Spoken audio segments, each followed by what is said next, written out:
नमस्कार विद्यार्थियों। कक्षा 9 की बालाजी प्रकाशन की गणित अध्याय 3 की एक्सरसाइज 3.1 स्टार्ट कर रहे हैं आज से। तो देखिए, इसमें जो पहला सवाल है वो दिया है √10 इंटू √15 का मान ज्ञात कीजिए। तो इसको हल करते हैं। सबसे पहले सवाल लिख लेंगे √10 इंटू √15। अब इसके भी हम गुणनखंड कर लेते हैं, जितने भी अभाज्य गुणनखंड बने। तो √10 को लिख सकते हैं 2 इंटू 5 और इंटू √15 को लिख सकते हैं 3 इंटू 5। अब देखिए, हमने एक जो नियम पढ़े थे वो क्या था, √n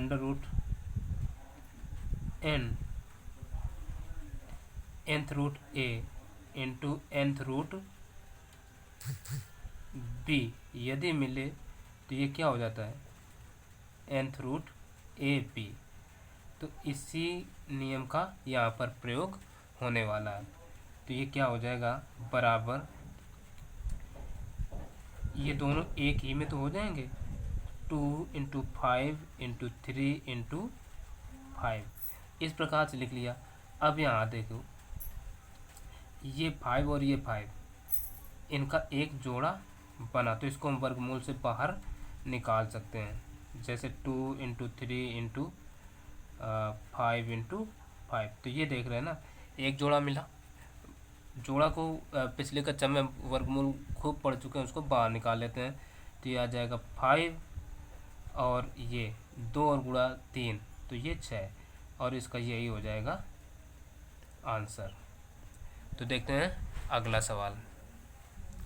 अब देखिए, अगला सवाल कह रहा है √12 इंटू √18 का मान ज्ञात करो।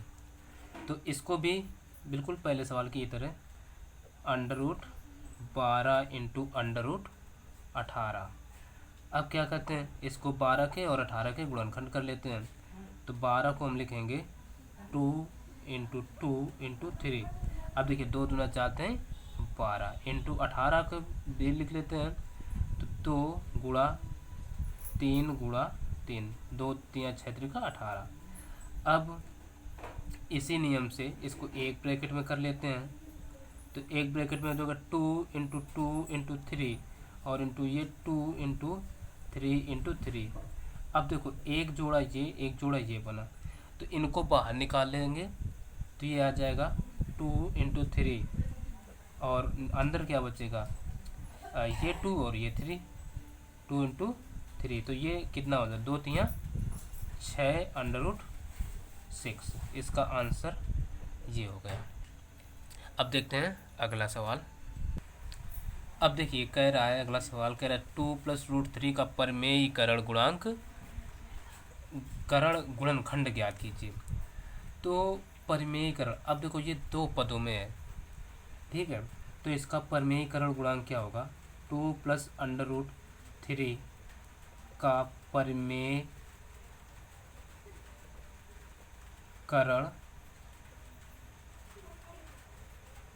गुणनखंड,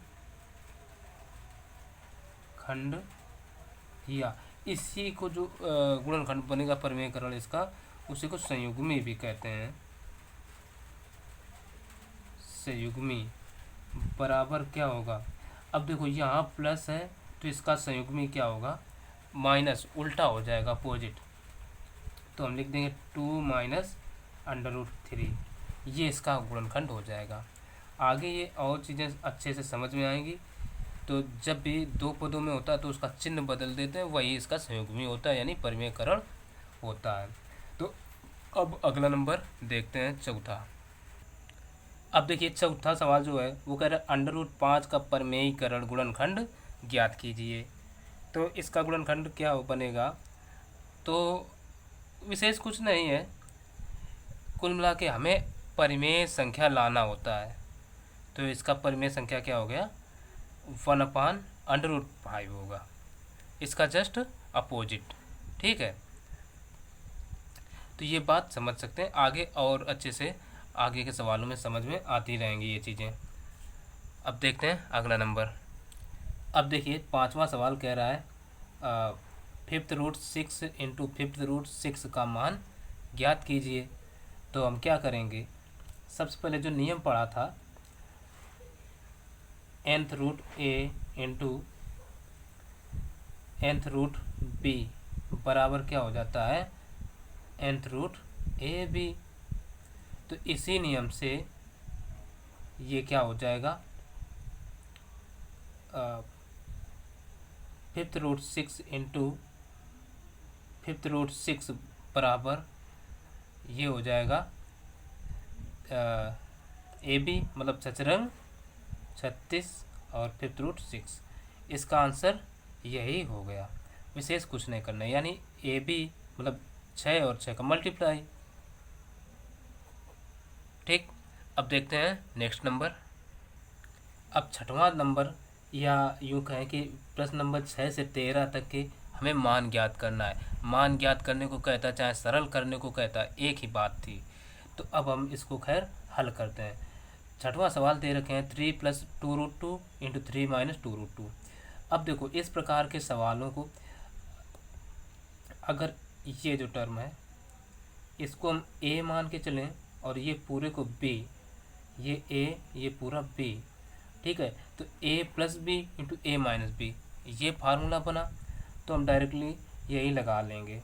तो 3 + 2√2 इंटू 3 - 2√2। अब देखो यहाँ पर सर्वसमीका क्या बनी, a + b into a - b। ये किसके बराबर होता है, a² - b² के।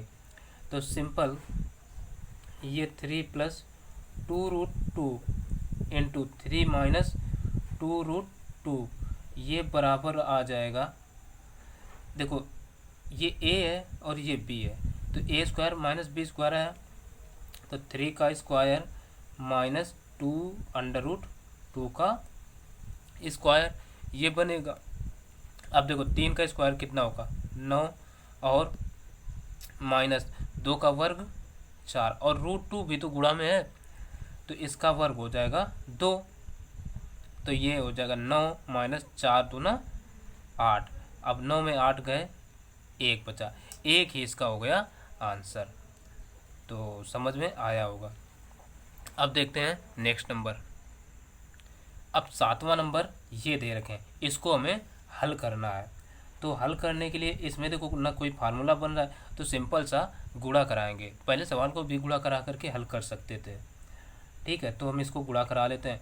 पहले देखो गुणा कैसे होता है, √5 का होगा √3 में, ठीक है ना। पहले √5 का √3 में, तो ये √3 में होगा, इसमें भी रूट लगा इसमें भी रूट लगा है, तो दोनों एक ही रूट के भीतर हम लिख सकते हैं। तो 5 × 15। अब देखो √5 का इसमें माइनस √5 में होगा, तो माइनस, अब देखो 5 का 5 में गुणा होगा तो 5 × 25। अब √5 का होगा 50 माइनस, तो इसका गुणा दोनों में होगा। तो देखो साइन इसके पहले कोई साइन नहीं है, तो साइन आएगा यहाँ माइनस, ये साइन लगा लेंगे 2। और देखो जब भी संख्या लिखते हैं तो जिसके भीतर रूट नहीं है वो हम पहले लिखेंगे, तो 2 लिख लिया, और √3 में करा रहे हैं तो √3 2√3। अब देखो यहाँ भी माइनस और यहाँ भी माइनस, तो माइनस माइनस का गुणा क्या होता है प्लस हो जाता है, तो प्लस का 2√5। अब एक लाइन और बची, √25 को हम लिख सकते हैं 5, तो √15 - 5 माइनस का 2√3 प्लस का 2√5, यही हो गया आंसर। भले आंसर में पद आगे पीछे लिखे हों तो उससे कुछ लेना देना नहीं, बस ये देखो कि आंसर यही आ रहा है। आठवां नंबर दे रखे हैं 5 + √7 इंटू 5 - √7। तो इसमें हम डायरेक्टली सर्वसमीका लगा सकते हैं, गुणा ना करा करके, आगे गुणा करा करके भी बताएंगे, ठीक है। तो बने रहिए बस चैनल पर। तो ये a + b into a - b बराबर होता है a² - b²। जितनी भी सर्वसंख्याएं हैं उन्हें याद भी रखिए। तो ये देखो 5 plus under root 7 into 5 minus under root 7 को हम लिख सकते हैं, देखो a plus b into a minus b. तो a के स्थान पर 5 है तो 5 का स्क्वायर, माइनस b के स्थान पर कितना 7, तो अंडर रूट 7 का स्क्वायर। तो 5 का स्क्वायर होगा 25, माइनस 7 का होगा रूट हट जाएगा स्क्वायर करने में, तो ये बचेगा 18। यही इसका हो गया आंसर। कुछ नहीं, सिंपल है। आगे अगला नंबर देखते हैं। अब देखो ये नवा नंबर है, ठीक है। नवा नंबर क्या कह रहा है, कह रहा है under root 8 minus under root 2 into under root 8 plus under root 2। इसमें भी सेम सर्वसंख्या है, ठीक। a plus b into a minus b बराबर क्या होता है a square minus b square. देखो हर बार हम लिख रहे हैं, गुणा कराना फिर भी भूल गए, तो ये क्या हो जाएगा अंडर रूट 8 का स्क्वायर माइनस अंडर रूट 2 का स्क्वायर। उसी के सर्वसंख्या के प्रयोग से ही बता रहे हैं। अगला नंबर आएगा अगर ऐसा कोई तो हम गुणा करके दिखाएंगे, ठीक है। तो 8 का स्क्वायर क्या है अंडर रूट 8 का, तो रूट हट जाएगा तो बचेगा 8 माइनस इधर से रूट हटेगा तो 2 बचेगा, तो 8 में 2 गए बचे 6। आंसर हो गया इसका ये 6, ठीक है। तो अगला नंबर और देख लेते हैं फिर से। हाँ 10वां नंबर कह रहा है 3 plus root 3 under root 3 into 2 plus root 2। ये सवाल दे रखे हैं, ठीक है। ये रूट 2 है। अब देखो इसमें ये a हो गया, ये b अगर माने तो ये c और d के फॉर्म का है, तो इनका सिंपल सा मल्टीप्लाई होगा और कुछ नहीं। तो देखो गुणा कराते हैं भाई, 3 का पहले 2 में गुणा होगा तो 3 दूना 6। अब देखो साइन यहाँ क्या है प्लस है, प्लस साइन आएगा 3 का रूट 2 में तो 3 अंडर रूट 2, क्योंकि कोई मान लो संख्या होती तो आपस में हो जाता, जैसे ये थे 3 दूना 6 आ गया। अब ये इसमें रूट है और इसमें रूट नहीं है, इसमें रूट है, तो क्या इस तरीके से लिख लिए जाएंगे। और प्लस का रूट 3 का कराएंगे, क्योंकि 3 का हो गया तो रूट 3 का 2 में तो प्लस का 2 रूट 3, और प्लस का रूट 3 का रूट 2 में तो प्लस का 3 दूना 6, रूट इसमें भी रूट इसमें भी, तो रूट के भीतर हम 6 लिख सकते हैं। और बस इसका आंसर हो गया यही। अगला नंबर जो है वो 11 नंबर होगा। तो अब देखो 11 नंबर कह रहा है 3 plus root 3 into 3 minus root 3। इसको भी चाहें तो हम सर्वसंख्या से ही करें, परंतु इस बार हम गुणा करा के कराएंगे। तो इस गुणा तो समझ गए होंगे। अब देखो गुणा कैसे होगा, 3 का पहले हम गुणा कराएंगे 3 में, तो 3 का जब 3 में गुणा होगा तो कितना आ जाएगा 9। अब साइन देखेंगे, इसके पहले तो कोई साइन है नहीं, इसका मतलब है प्लस है। अब साइन इसका देखेंगे, यहाँ क्या है माइनस, तो लगाएंगे यहाँ माइनस। 3 का गुणा रूट 3 में तो 3 पहले लिखेंगे और रूट 3 उसके बगल में बाद में। अब इसका 3 का तो होगा बचा ये रूट 3, तो इसके पहले साइन क्या है प्लस, इसके पहले कोई यहाँ साइन नहीं है तो ये साइन आ जाएगा प्लस। अब इसमें भी क्या लिखेंगे 3 और बाद में ये रूट 3। अब रूट 3 का रूट 3 में तो साइन प्लस और माइनस का गुणा होता है माइनस, तो माइनस का रूट 3 का रूट 3 में कराएंगे तो आ जाएगा अंडर रूट 9। अब ये और ये कट गए तो बचे कितने 9, और ये माइनस के देखो रूट 3 का 9 का स्क्वायर निकालेंगे तो कितना आ जाएगा 3। तो अब 9 में 3 लेस कर दो तो बचा कितना बराबर 6। ही इसका हो गया आंसर। अगला नंबर और देखते हैं। तो अब देखिए 12 नंबर कह रहा है under root 5 plus under root 2 का होल स्क्वायर। तो यहाँ पर जो हम सर्व संख्या लगाएंगे वो कौन सी होगी, देखिए a प्लस बी का होल स्क्वायर हम सब ने पढ़ी होगी, तो ये होता है a square plus b square plus 2ab ये होगी। तो इसी के प्रयोग से क्या हो जाएगा under root 5 plus under root 2 का होल स्क्वायर बराबर। अब देखो यहाँ a है, a था a स्क्वायर तो ये a के स्थान पर क्या है √5, तो √5 का whole square plus b square, p के स्थान पर है √2 तो इसका स्क्वायर प्लस का 2ab, तो देखो 2 ये फार्मूला वाले, a के स्थान पर √5 है तो √5 इंटू b के स्थान पर है √2 लिख लिया। अब देखो 5 का स्क्वायर करेंगे रूट का तो रूट हटेगा केवल, तो हम लिख सकते हैं 5 प्लस इस यहाँ से भी रूट हटेगा तो 2 प्लस का 2 और इनका आपस में गुणा हो जाएगा तो हो जाएगा 2 पंचे 10। अब ये प्लस लगा है, इनको हम जोड़ सकते हैं 5 2 7 प्लस का 2 √10, यही हो गया इसका आंसर। अगला नंबर 13 कह रहा है √5 माइनस √2 इंटू √5 प्लस √2 ये है।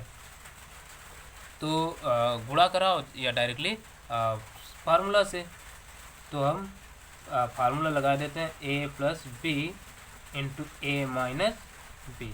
अब देखो चाहे ये प्लस वाला पद आगे लिखा हो या बाद में, गुणा में हो कोई दिक्कत नहीं होती, ठीक है। तो बराबर क्या हो जाएगा a स्क्वायर प्लस ओ, यहाँ माइनस है माइनस बी स्क्वायर, ठीक, प्लस नहीं है। तो ये देखो क्या हो जाएगा √5 माइनस का √2 इंटू √5 प्लस का √2 बराबर देखो ये हो गया तो √5 का स्क्वायर और माइनस बी के स्थान पर है 2 तो इसका स्क्वायर हो जाएगा। अब देखो √5 का स्क्वायर करेंगे तो रूट हट जाएगा केवल, तो बचेगा 5 माइनस इसका रूट हटाओ तो बचेगा 2। अब 5 में 2 लेस करो तो बचेगा कितना 3, जो कि आंसर है, ठीक। अब आगे के सवाल कुछ और हैं, देख लेते हैं। खैर आगे के जो सवाल हैं वो अगले वीडियो में बताए जाएंगे, तो उस वीडियो की लिंक भी इस वीडियो के डिस्क्रिप्शन बॉक्स में दे देंगे, तो डिस्क्रिप्शन ज़रूर चेक करें और वीडियो को लाइक करें, ज़्यादा से ज़्यादा शेयर करें अपने दोस्तों को भी। और मिलते हैं फिर अगले भाग में और अगले वीडियो में, तब तक के लिए नमस्कार।